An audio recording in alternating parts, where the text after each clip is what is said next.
in your face, but you wouldn't be looking for it. Yeah.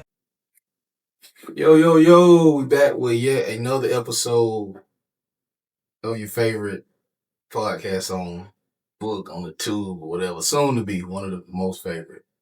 Goldmine Mondays. I'm your host, Billy Slum. And today, I got my little brother. They call him Blacc Mel. I call him Reverend Mel. It's a pleasure to have you stopping by, my brother. Oh, yeah, for sure. Yeah, Appreciate you, man. Yes, sir. Before we get started, Gold Nugget of the Day. Gold Nugget of the Day is something I want to give to people out there who aspire and do whatever it is that you're passionate about. The journey is a journey, and every journey is different for every creative or whatever. Gold Nugget of the Day: grow through what you go through. Your pain has purpose. Use it. Use it as fuel. Use it as content. That's all I got to say on that one. Okay. Yes, sir. Also, today's episode is sponsored by Bare Essentials Clothing. Yeah, we popping back out, so stay tuned for that. Yeah, man, Reverend Mel. What up, man? I'm gonna start off with you. We know we got history, so we're gonna get into all of that. But I always ask everybody, where did you first fall in love with what I call this thing of ours? Because I said art is like the mafia. If you in it or you're not. Right.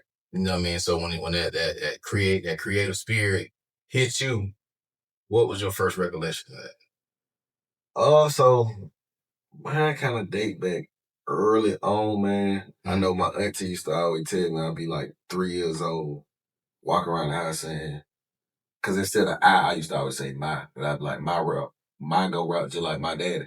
I used to say that when I'm 3 years old. So it was like, I used to always be around it, being that my dad was a rapper, my granddad was doing blues and, just working with a lot of different artists. And also helped a lot of artists get to where they were. So I was just always around it. But far as like just falling in love with it, man, I would say probably like 8, 9 years old. My sister, she used to record songs on, we had boom box with the tapes.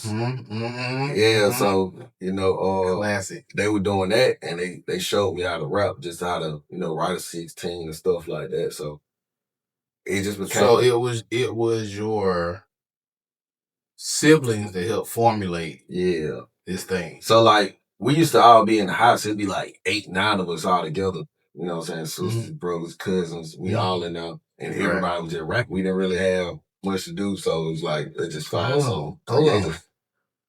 Pause. All of y'all was rapping. All of us. That's hard. Every single like all my cousins. Yeah. My siblings. Name song we might know. You might know Key Roster, man. Family Tree, Cool Nation. She's pretty much a whole bunch of different collectives. Other than that, my cousin Pre, he do a lot of stuff with me. Yeah. But shout out. My brother, he was rapping too, but not 3 Stacks. Yeah, man. He too much into all that no more, but pretty much all of us, probably know the other one because they ain't doing it no more. But no, I'm just saying it's crazy how what I call again this thing of ours, it passes, through DNA. You know what I mean? And everybody know who Pops is, so shout out to OG. Welcome home. Yeah. You know what I'm saying? Salute the boy, son, and spoon, all that good stuff. But you have really successfully blazed your own path, bro. Right. That I'll salute, triple salute to your dad. You know what I'm saying? He laid the foundation for all of us, but you have really kind of stepped out here. Yeah. Yeah, man. I don't really ever hear you say, I'm the son of. Yeah. And I think I feel that's intentional. Yeah, because for a long time, man, so when I first started out, I wouldn't say it at all. But people get up, we got Son Spoon Son coming up next. I'm like, whoa, I got a whole name. Like, you know what I'm saying? Like, so I'm around 16, 17 doing shows and talent shows and showcases, all kind of stuff. And they used to always try to pull, the whole Son Spoon thing. So anytime I would win or something, it's like, oh, it's just because he such son. Yeah. So Not realizing that you really dope. So that's what kind of pushed me out. I started going to Atlanta and all these different places, Waycross, Georgia, Florida, all these different places. Well, like, okay, they may know him, they may not, but I got my own lane here. So when I got to Atlanta, it was like, oh, okay, that's Blacc Mel. And then finally, Megan started to see it. So now when I come back, it's just like, okay, you got Blacc Mel coming to the stage. It was a different atmosphere there. And it's crazy how much, again, we ain't gonna harp on this, but it's crazy how much y'all are alike yet different. Right. You know what I'm saying? Because just me on the outside looking in, I'm like, damn, the dynamic. By the way, dynamic. They try to get you on the end. Oh, yeah, for sure. By the way, I heard a track. This man got with hip hop. All the way. Ooh, it's mean. Yeah. It's mean, but I had to stand up and walk away. Yeah. It's like one of them, stank face. I said, what the fuck? Shout out to Boy Spoon, man. He definitely, man. Hey, man, look, I think Pop low-key had just say, hey, boy, this ain't easy win, man. So I already knew how he was going to do on that because, like, he heard the songs with me and you. He heard the song with me and Good. He like, okay, they write that together and stuff. And he was like, damn, he finally, like, going neck to neck with the artists that he looked up to. So he's like, oh, man, I can't play with him. Yeah. You know what I'm saying? So I feel like it was one of them moments where he's like, I got to teach him. How? Okay, so look, I just saying, he just had to show you, hey, y'all young boy, hey. Yeah. Not you per se, but y'all young boy. Don't think it's sweet now. Yeah, facts. Yeah, facts. You got did it, man. Spoon, you did that, brother. You did that. You got it. And it's just awesome to me, man. Yeah. How much y'all are alike. So again, your pops blazed the trail for generations before you, obviously. You doing the same thing, but just almost in a different vein. Same mission, but a different vein. Your pops was always like, hey, we independent, we pushing, and that's how we gonna keep it. Right. Fuck who don't like it. This how we rocking. Yeah, he was a heavy influence. Yeah, man. same. I see you doing the same, following in his footsteps, just in a different vein. So right. You more. I ain't gonna say conscious. You just more.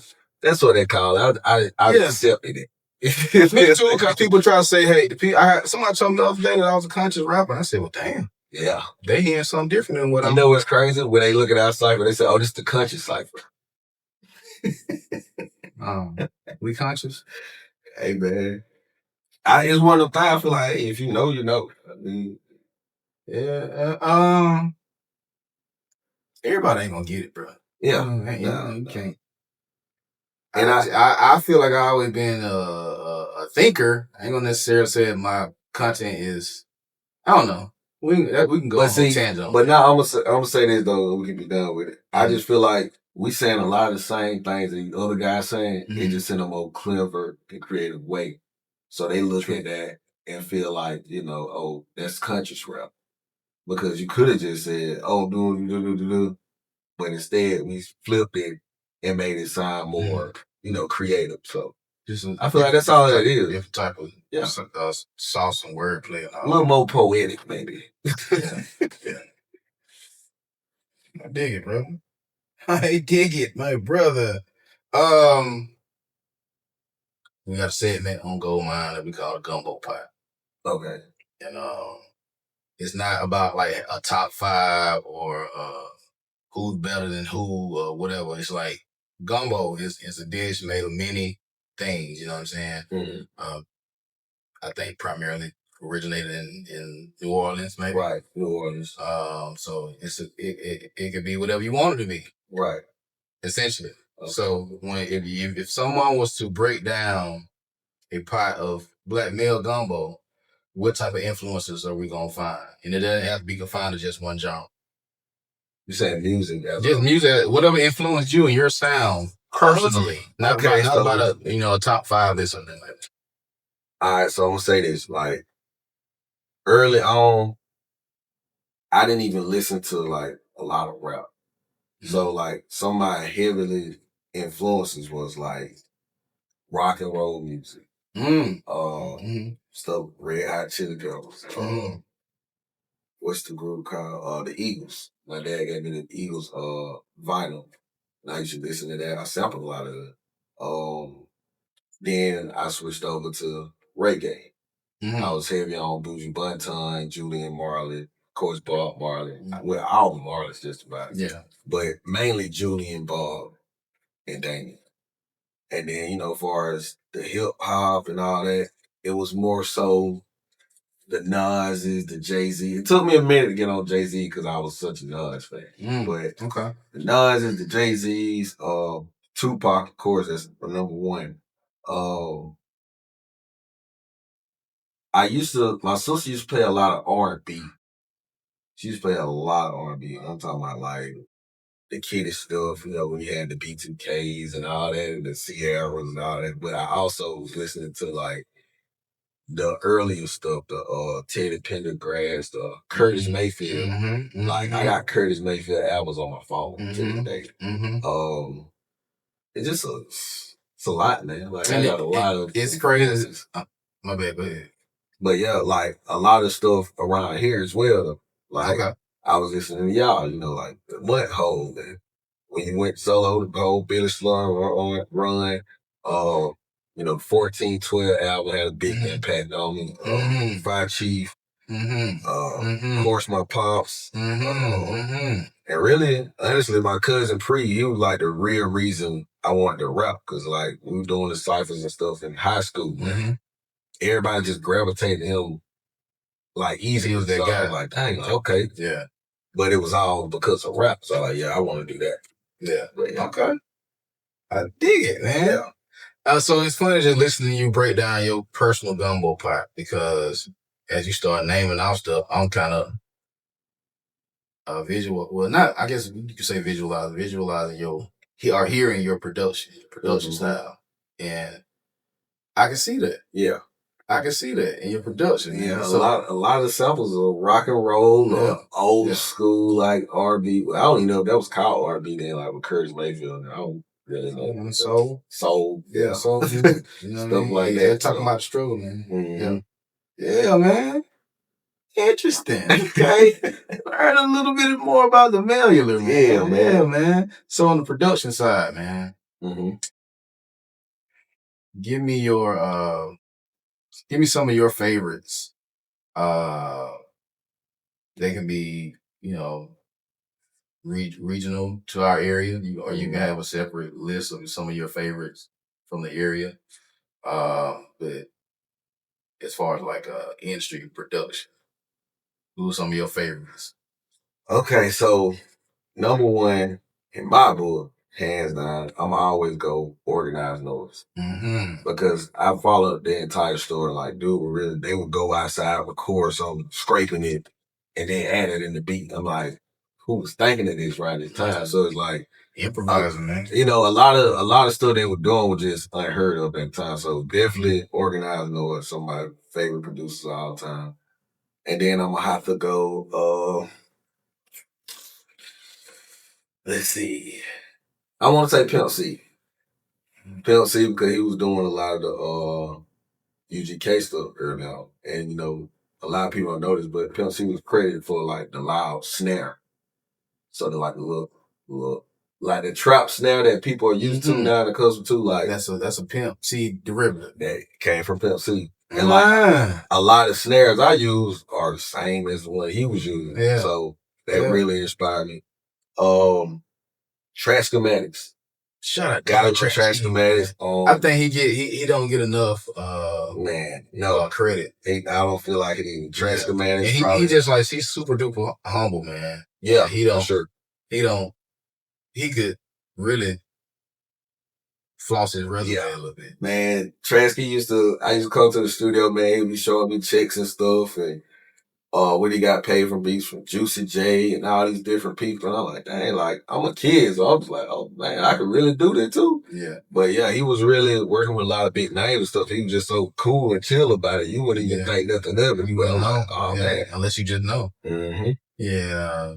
Wow. But yeah, and of course, J.A. And I want to say, Dr. Dre, man. I got to get to Dre. And I'm gonna throw one new one in there. Let me see what new producer I really want to say. I'm gonna go. Dang, what's his name? Weezy out of here.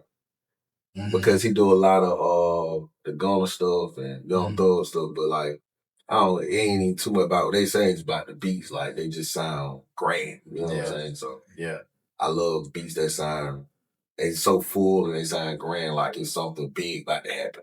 So I get So if you as a producer, Blacc Mel, I mean, like when I say producer, not just making the beat. If you had to produce, if you could produce one song and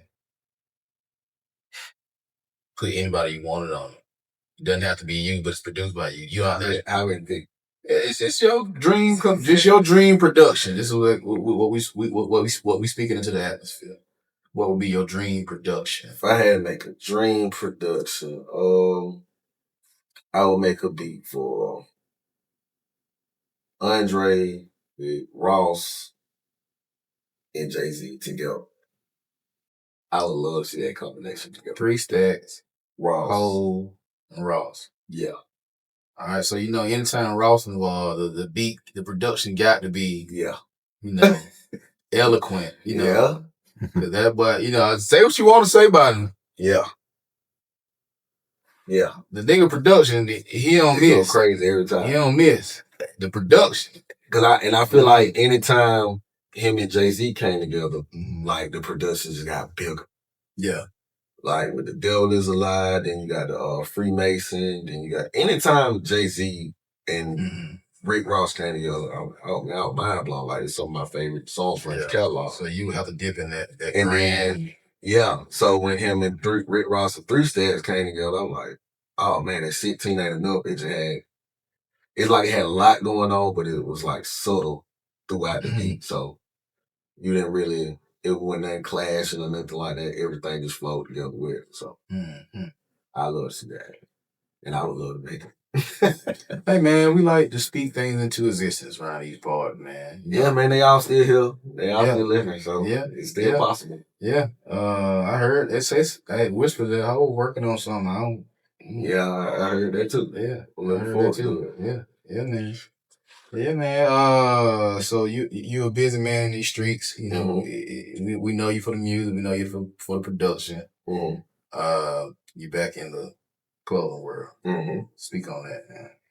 Yeah, so Fi Chief, Shout out Fi Chief, he hit me a while ago. It was last year sometime. He like, hey man, I'm gonna start this store. Me and my partner, I want you to come in and help us, pretty much just get the people and put the word out and stuff like that. So now in Cicero, downtown Macon, Georgia, has became pretty much the hub spot for all the creators when it comes to clothing. Like, they have different tiers of memberships and stuff. So, we got gold members, platinum members, stuff like that. So some of them come in and make their own clothes. Some of them come, we make the clothes for them. It just all depends on what tier they're on. Yeah. But it's so much more than a clothing store though, man. You got the cafe, you got a lot of people come in and do business meetings at the top, upstairs, whatever. And not only can you get clothes, of course, like you can come sit with us, we'll consult you on how to get with vendors and how to do this and how to do that. So it's just so many different things that goes on in the store that you can learn how to make money for what you're doing. And not, just throwing your money into a pot or wishing something can happen. So, but yeah, man, in Cicero downtown, man, we do a lot with that. Like I said, blow the address, bro. 455 Poplar Street. Macon, Georgia. Tap in. So go get you some merch. Go get you something made. Shop OG Clothing. OG Clothing is in there as well. A lot of my stuff is in there. I've been putting a lot of my clothes. Get some stuff in there, man. About to pop that guy too, man. Yeah, we do that too. If people want to get their clothing in the store, you can do that as well. Yeah. Like I said, a lot of my stuff is in there. I've been putting a lot of my clothing in different stores. I just ain't put a face to a name yet. So a lot of people buy my stuff that I never seen. They don't know it's me. I just put it in this store, that store. Yeah, great minds think alike. Right. saying? So, Yeah. you know, it's all about it being purchased at the end of the day. You know, it's something that people see, they connect with. You know, I feel like it's more genuine that way anyway, because they don't know that it's me. So they just go in the store and they look at, oh, this is nice, let me buy it. So, For sure, for sure. So you're busy, man, back in the clothing. mhm. You got the flyer game on lock right now. Oh yeah, Talk about it. doing a lot of flyers for a lot of clubs around here. Shining Beach, Club Dream, Vibes, Serenity. Just got the piano bar. Okay. Uh, Big business. Man, and honestly, a lot of people they may just be throwing an event. They hit me up. I just did some stuff for Sean Paul of the Young Bloods. Okay. You know, shout out to Cream for setting that up. He put that together. Big Cream. Shout out Cream, man. Cream, yeah, come on the pod, brother. Yeah, for sure. That was a good alley oop. Mhm. But yeah, a lot of times, I like man, that guy, man. a lot of clubs, you know, they may just need one flyer for one event. So it's like I just never know who's going need something. So, but I'm on my phone doing it at all times. So Yeah, for sure. all man. on my phone. So back to the production, man. Mhm.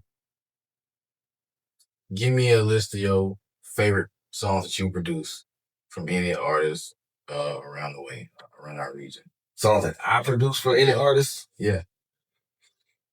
You can include your own productions. I would say because I ain't I mean, gonna lie. your own song. I'm not gonna lie. I done got kind of stingy with the beats.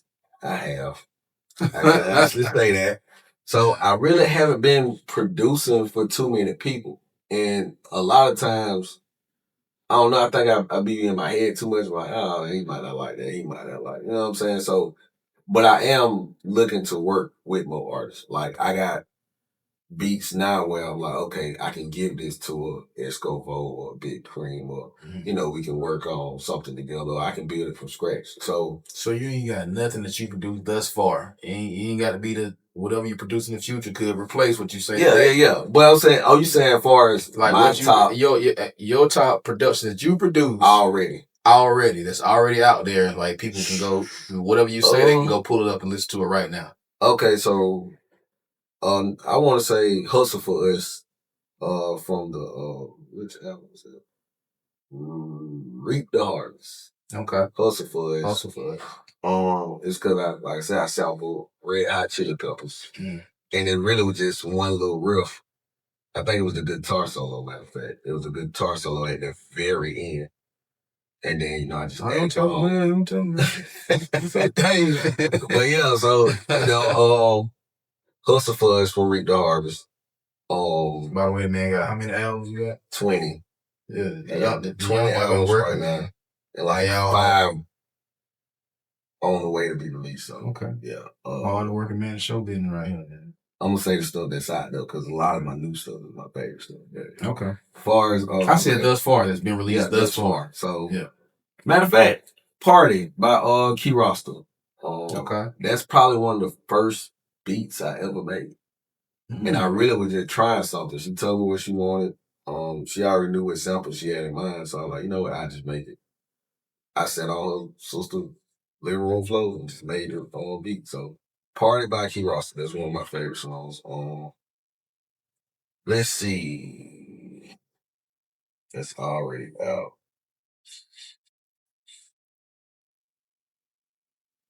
Oh, TVSH Part 2 featuring Sloan.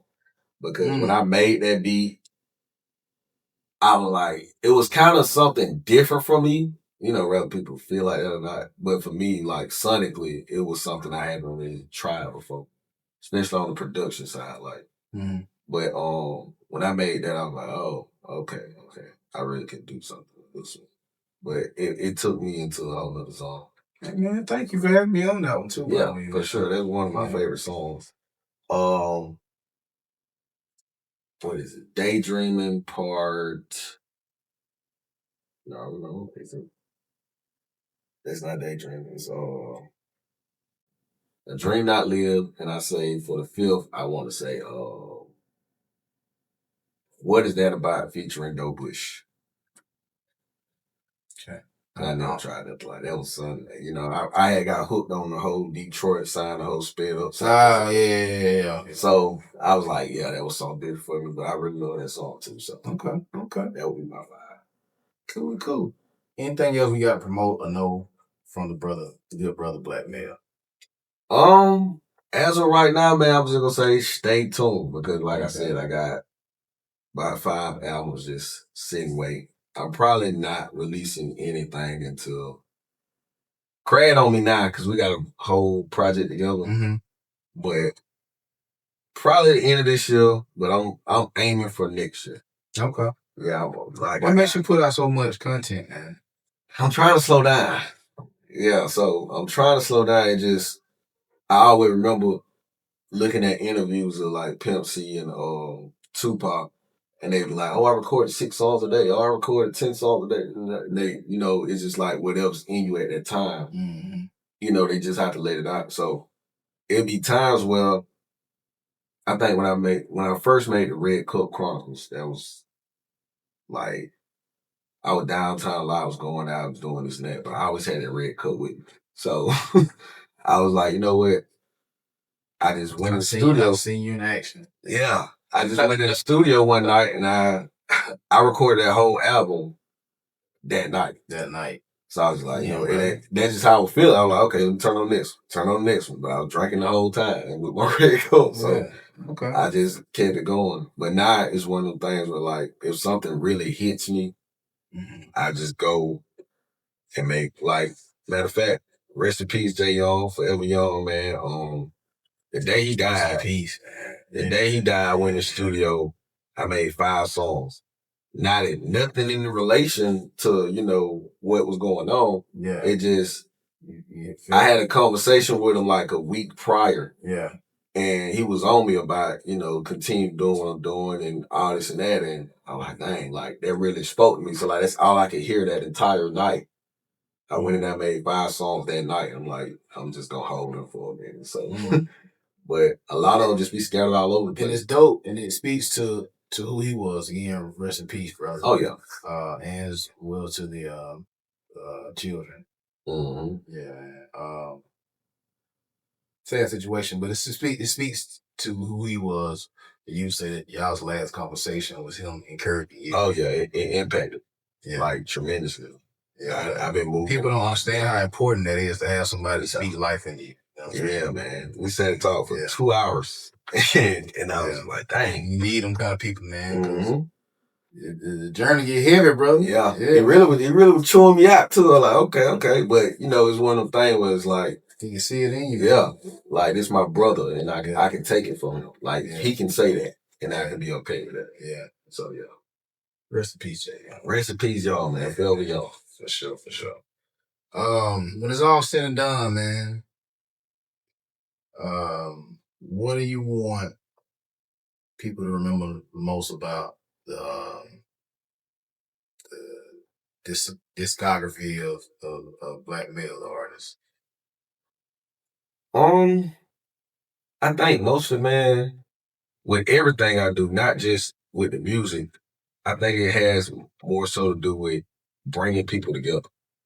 You know, Goody always told me like, you know, people used to always tell me about Goody, how he was always good at bringing artists together and, you know, getting people who he thought never would have worked together to work together. And like, that's always been my goal, especially like in making, man, because like it's so much division going on. That's why I really started the showcase. I wanted artists to realize like, this is how I first started making money in music. Yeah. Like we would sell tickets and things of this nature. And, you know, sometimes we split the profit, but, you know, other times, Tiara Ponce, shout out to her, but she would throw these showcases and be like, look, you sell the tickets, don't even worry about getting any money. And other times she's like, look, just give me $5, sell it for $15 if you want. Just whatever. Like, so I always wanted that for other artists. I'm like, it's ways to make it. Yeah. So all through my music, I'm always preaching, you know, get you some merchandise, get you, you know what I'm saying, some tickets, get you this, get you that. So that way we all can be in. There ain't nobody right here hating on each other at that point. Yeah. And you know, of course, there's gonna be some people, but you can't never please everybody. Yeah, you can never please everybody, but my whole message has always been about unity and everybody coming together and, you know, just positivity, man. Like, let's get some money, let's be happy, let's live our lives. Let's see better, young brother. Yeah, Rumble, young man, rumble, man. I like watching your work ethic, man. Got a gold mine running your face, but you wouldn't need looking forward. Yeah. And I like how he just his whole presentation, how he stepped to me. I was like, okay, yeah. I like this young guy. Yeah, You know what I mean? I was telling them the other day, man, how we was when we was at the Guap studio when I was down. Right. But I sent out my first project.